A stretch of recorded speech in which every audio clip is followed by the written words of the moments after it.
On November 5th, 2003, all doubt of Ridgway's guilt was erased.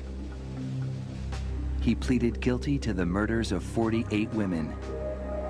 He'd made a deal to cooperate with the prosecution to provide more information on his victims and the whereabouts of their remains. In doing so, he avoided a trial and possible death penalty. Mr. Ridgway, how do you plead to the charge of aggravated murder in the first degree as charged in count 1 for the death of Wendy Lee Caulfield? Guilty. How do you plead to the charge of aggravated murder in the first degree as charged in count 2? Guilty. Guilty. Guilty. It's like he didn't have any remorse at all for what he had done.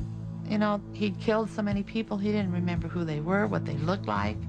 I just couldn't believe that somebody could kill all those people and not remember them.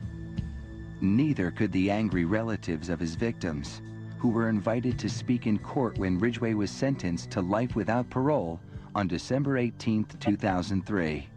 You had said your memory, when it comes to all of the women you took, was gone.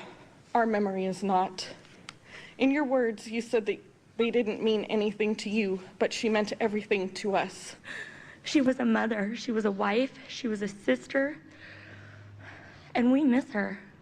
Gary Ridgway sat there stone-faced as victims' relatives damned him and mocked him. He's an animal. I wish for him to have a long, suffering, cruel death.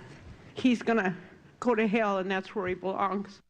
But then the emotionless facade finally cracked when the father of one of his victims appeared to surprise him with a dose of human kindness. Mr. Ridgway, there are people here that hate you. I'm not one of them. You've made it difficult to live up to